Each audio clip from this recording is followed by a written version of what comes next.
Shalom, saudara-saudariku dan para sahabat insani yang dikasihi Tuhan. Selamat berjumpa lagi dalam channel Renungan Rohani Insani, Inspirasi Sabda Allah hari ini, Minggu 19 Juli 2020. Bersama saya, Pastor Marcel Lolotandung. Mari kita bersama-sama berdoa. Dalam nama Bapa dan Putra dan Roh Kudus. Amin. Allah Bapa yang Maha Baik, kami bersyukur kepadamu atas begitu besar kasih-Mu Kau nyatakan dalam hidup kami. Terlebih lagi atas bangsa dan tanah air kami, di mana Engkau mengaruniakan alam yang indah, sawah ladang yang subur, dan lautan yang luas, kaya raya. Berkatilah kami supaya sabda-Mu senantiasa tinggal dalam hati kami, dan kami bisa menghayatinya dalam hidup setiap hari. Demi Kristus Tuhan kami. Amin. Saudara-saudariku, mari kita bersama-sama mendengarkan sabda Allah dari Injil Matius bab 13 ayat 24 sampai 30. Perumpamaan tentang lalang di antara gandum. Yesus membentangkan suatu perumpamaan lain lagi kepada mereka. Katanya, hal kerajaan surga itu seumpama orang yang menaburkan benih yang baik di ladangnya. Tetapi pada waktu semua orang tidur, datanglah musuhnya menaburkan benih lalang di antara gandum itu, lalu pergi. Ketika gandum itu tumbuh dan mulai berbulir, nampak jugalah lalang itu. Maka datanglah hamba-hamba tuan ladang itu kepadanya dan berkata, "Tuan, bukankah benih baik yang Tuan taburkan di ladang Tuan? Dari manakah lalang itu?" Jawab tuan itu, "Seorang musuh yang melakukannya." Lalu berkatalah hamba-hambanya kepadanya, "Jadi, maukah Tuan supaya kami pergi mencabut lalang itu?" Tetapi tuan itu berkata, "Jangan, sebab mungkin gandum itu ikut tercabut pada waktu kamu mencabut lalang itu. Biarkanlah keduanya tumbuh bersama sampai waktu menuai. Pada waktu itu, aku akan berkata kepada para penuai, kumpulkanlah dahulu lalang itu dan ikatlah berberkas-berkas untuk dibakar, kemudian kumpulkanlah gandum itu ke dalam lumbungku." Demikianlah Injil Tuhan. Terpujilah Kristus. Maukah Tuan supaya kami pergi mencabut lalang itu? Tetapi tuan itu berkata, "Jangan, sebab mungkin gandum itu ikut tercabut pada waktu kamu mencabut lalang itu." Saudara-saudari, perumpamaan yang disampaikan Yesus kepada orang banyak, juga kepada para muridnya, menggambarkan kerajaan Allah. Dan kerajaan Allah itu digambarkan dengan gandum yang tumbuh bersama dengan ilalang. Apa artinya bagi kita gandum dan ilalang yang tumbuh bersama? Artinya dalam kehidupan setiap hari kita boleh bertumbuh, berkembang, melakukan pekerjaan-pekerjaan kita, bahkan pekerjaan-pekerjaan yang mendatangkan buah-buah kebaikan, tetapi ternyata ada juga di sekitar kita ilalang yang tumbuh.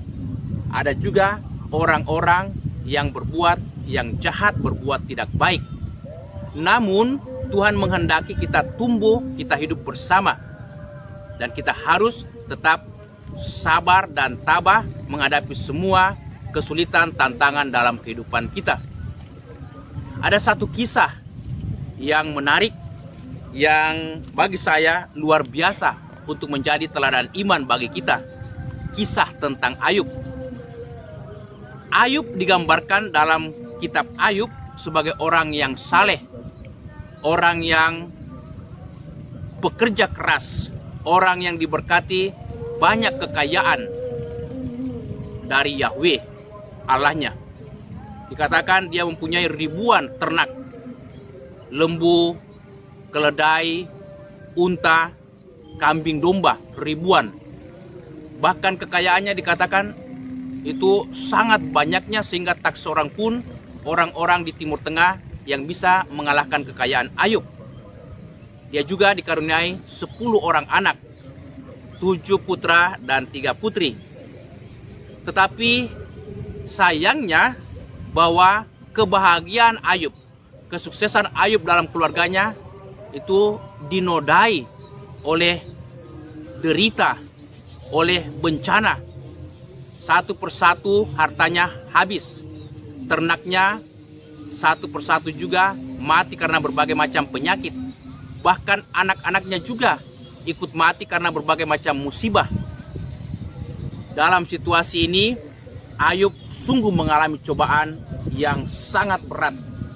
Sehingga istrinya menggoda dan juga menantang Ayub dengan mengatakan pada bab 1 ayat 9, masih bertekunkah engkau dalam kesalehanmu? Kutukilah Allahmu dan matilah. Ayub tidak menggubris kata-kata istrinya. Ayub tidak mau terpengaruh dengan godaan, cobaan daripada istrinya. Dia tetap percaya dan mengandalkan Tuhannya. Sehingga dia menjawab kata-kata istrinya dengan keras pula pada ayat 10 bab 1. Engkau ini berbicara seperti perempuan gila. Apakah kita hanya mau menerima yang baik dari Allah tetapi tidak mau menerima yang buruk? Dalam kesemuanya itu Ayub tidak berbuat dosa dengan bibirnya. Jadi Ayub adalah gambaran orang yang tabah, yang sabar, tetapi penuh kesetiaan dan ketaatan kepada Tuhannya. Bahkan ketika teman-temannya, teman-teman yang dekat, yang akrab dengan dia, mencoba memberikan penghiburan dan nasihat kepada Ayub, supaya Ayub kiranya mau meninggalkan sikap kesalehannya, meninggalkan Allahnya, mengutuki Allahnya, Ayub mengatakan tidak. Allah yang memberikan kehidupan, Allah pula lah yang juga akan menyelamatkan. Itulah iman Ayub. Dia tidak mau terpengaruh. Dia tidak mau itu dirasuki dan dikuasai oleh kata-kata istri dan teman-temannya.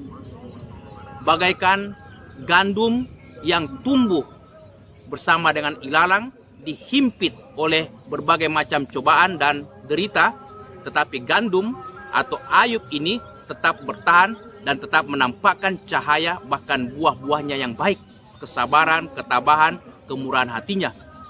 Dan kita lihat penderitaan Ayub tidak berhenti pada cobaan istrinya ataupun juga teman-temannya.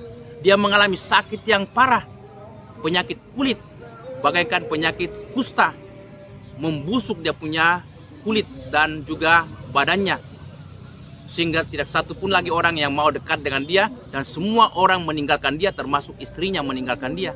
Tetapi toh Ayub sabar dan tetap bertekun percaya kepada Allah. Dan akhirnya Ayub diberkati Tuhan yang luar biasa, dikatakan kekayaannya jauh lebih besar, melimpah daripada sebelumnya. Dia dikaruniai juga anak-anak 10 dan istri yang jauh lebih baik. Itulah berkat orang yang setia, orang yang sabar, dan orang yang tabah terhadap berbagai macam penderitaan dan tetap mengandalkan Tuhan. Nah, saudara-saudari, dalam bacaan Injil hari ini kita mendengarkan bagaimana para pekerja-pekerja itu meminta kepada tuannya supaya diizinkan mencabut ilalang, membinasakan ilalang yang tumbuh bersama dengan gandum. Tetapi tuan itu mengatakan jangan, karena ketika kamu mencabut ilalang itu, barangkali juga gandum akan ikut tercabut. Biarkan dia tumbuh bersama dengan gandum itu. Nanti pada akhirnya atau saatnya pada musim panen, musim menuai, akan itu dipisahkan. Ilalang akan diikat berberkas-berkas, lalu dibakar dan dibuang, dan gandum akan dimasukkan dalam lumbung gandum, lumbung daripada tuannya. Nah, saudara-saudari, hidup kita ini penuh dengan tantangan dan cobaan. Tetapi hidup yang penuh tantangan dan cobaan adalah suatu berkat dan rahmat. Kita hidup dalam masyarakat yang pluralis, Indonesia. Banyak suku, banyak budaya, banyak bahasa, banyak agama dan keyakinan. Tetapi kita mesti bersyukur bahwa kita dirahmati berbagai macam aneka ragam budaya, suku dan bahasa yang indah, yang bisa itu memperluas itu kekayaan kita bersama, memperbesar. Nah, saudara-saudari, walaupun kita mengalami banyak tantangan, banyak kesulitan, terlebih kita sebagai orang-orang Kristen, orang-orang Katolik di tengah masyarakat yang pluralis ini, tetapi kita harus bersabar, tabah, dan harus tumbuh bersama, dan kalau boleh menghasilkan buah-buah gandum yang indah, gandum yang baik, yang bermutu, yaitu kesabaran, kemurahan hati, cinta kasih, perhatian, dan juga pengampunan. Sebab kita dipanggil untuk menunjukkan dan menghasilkan buah-buah gandum yang baik di antara ilalang. Jangan kita dipengaruhi oleh ilalang yang bisa itu menghancurkan kehidupan kita, sehingga kita tidak berbuah. Berarti kita sama dengan ilalang yang akan diikat berberkas-berkas lalu dibuang ke dalam api yang menyala-nyala. Tetapi sebaliknya, kita harus menghasilkan buah-buah yang baik supaya kita menjadi berkat bagi keluarga, berkat bagi masyarakat, berkat bagi banyak orang. Amin. Kita berdoa.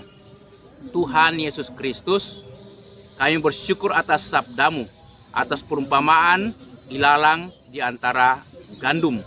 Semoga kami tetap setia kepadamu dan mengandalkan Dikau dalam kehidupan setiap hari, agar kami juga menghasilkan buah-buah gandum yang baik, menjadi berkat bagi banyak orang.